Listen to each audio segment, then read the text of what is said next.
Welcome to Dukascopy TV. We are here in Geneva. I'm Andrew Sachs-McLeod of industry news source LeapRate.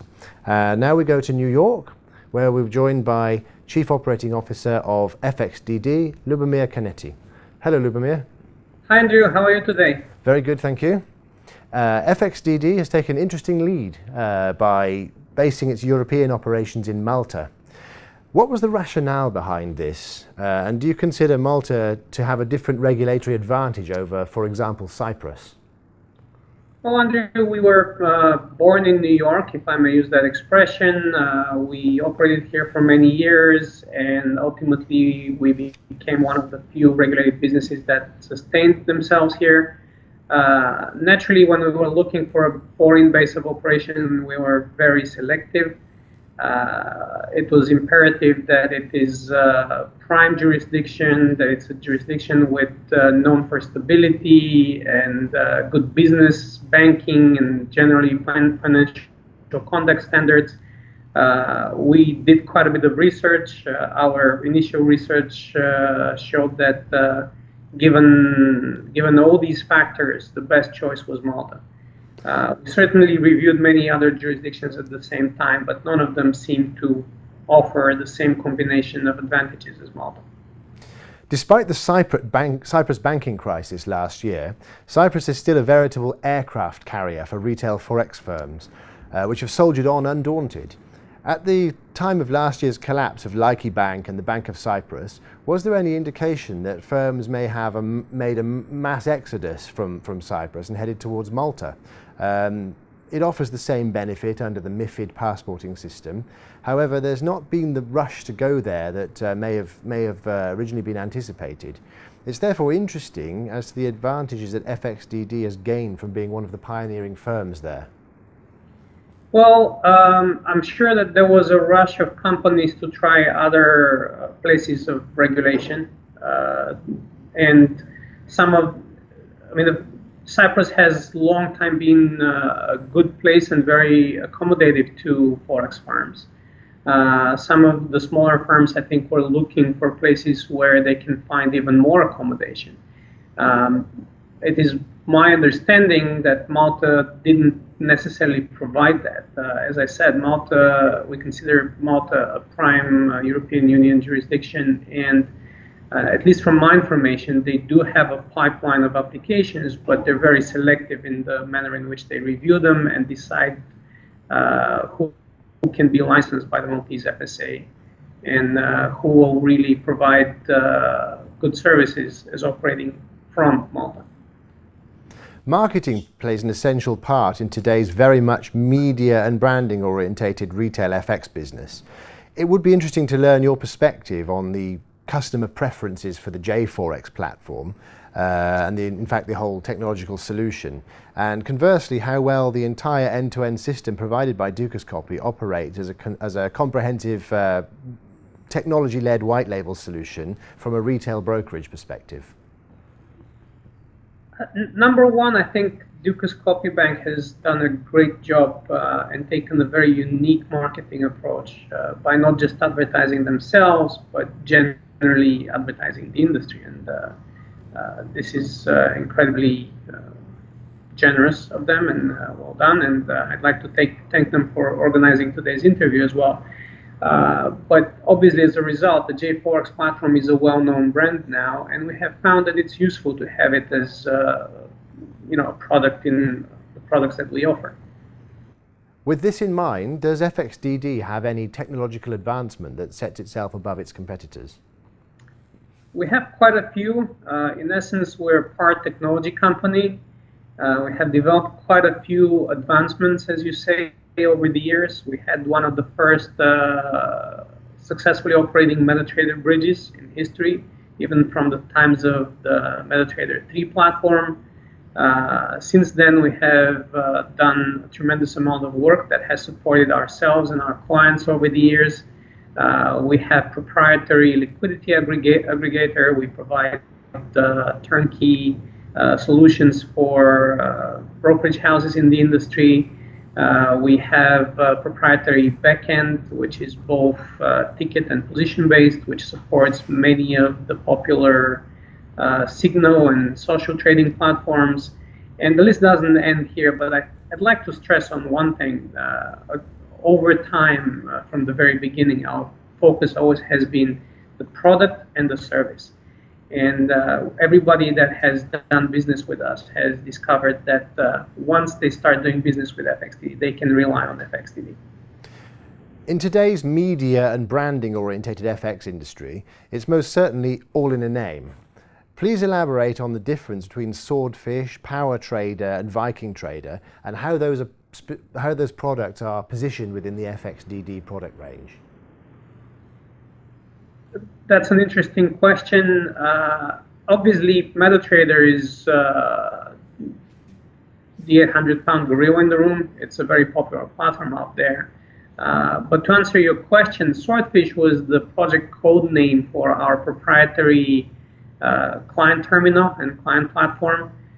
It's a lovely platform, very robust with great features.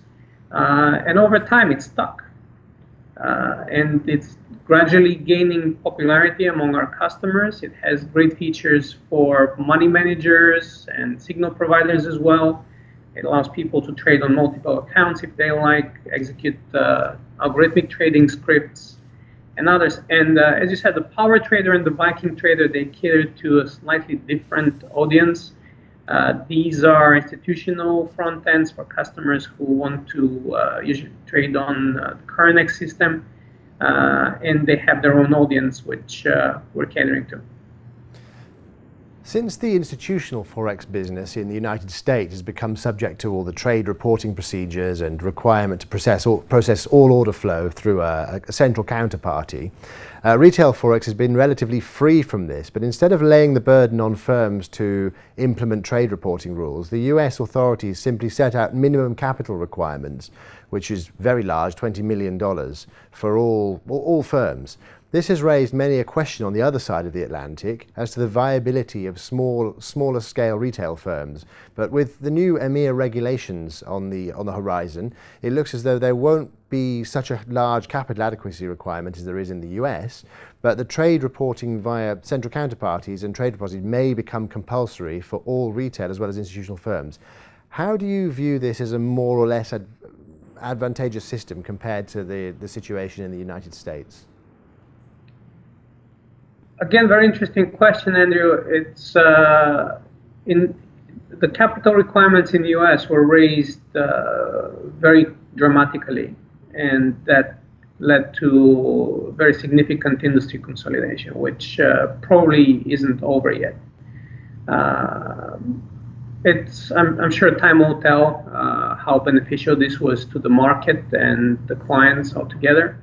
I think what we're referring to here in terms of trade reporting and other requirements that goes further into the territory of the Dodd-Frank and the new swap dealer and swap trading regulations.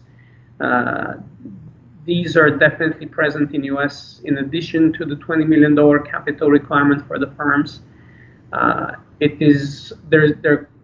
FXDD operating on both sides of the Atlantic has unique insight into the differences of how this works on both sides. We certainly have done our preparation to comply with both systems. We find it very interesting that in US generally the reporting requirements cover trades with ECPs or otherwise institutional counterparts, while in Europe the reporting requirements cover pretty much any type of CFD trade. And, that definitely adds costs to the processing and to the service. And I'm sure we'll see in the future how these costs will be distributed along the chain, and will it ultimately be borne by the end user. What is the typical retail FX client these days in Europe? Is there a long-term investment aspect, or do clients still speculate despite the impending new rulings from the European regulatory authorities and the imminent implementation of MiFID II? Europe has always been a center for diversity. We see different clients. We see clients who are focusing on long-term investment. We see clients who are focusing on speculation. I wouldn't say that there has been a shift from one to the other. How does FXDD view the virtues of social trading networks? Do you think that they represent a sustainable means of engaging retail clients and maintaining lifetime value?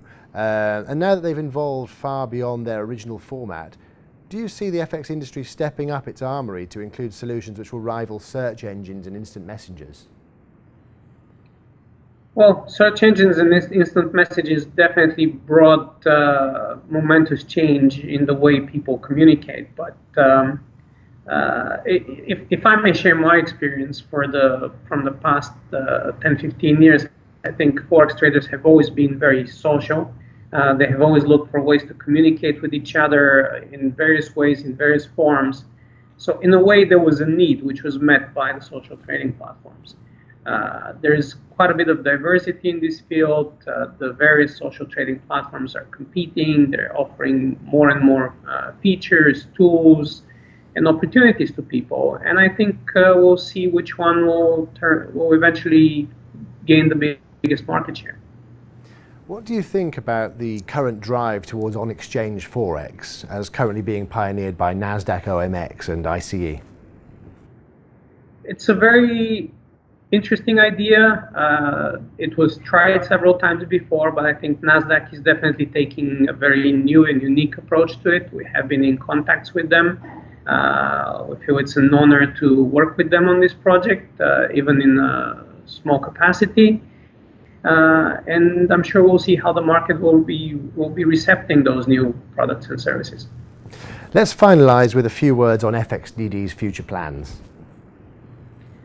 Our future plans are always in motion, but as you may have seen, we recently made a very significant change to strategically change the way we operate in US. We are by no means leaving US. We maintain our headquarters here, and we'll continue to operate in US as an FCM, broker-dealer, and swap dealer. We feel that this will allow us to focus our considerable resources and capital onto new technology, new innovation, institutional services, institutional liquidity, and global expansion. It's been a pleasure to speak to you today, Lubomir. Thank you very much. Thank you, Andrew. Thank you for having me. I'm Andrew Sachs from Leap8 here at Dukascopy TV. Stay tuned for further interviews with Forex industry executives. See you next time.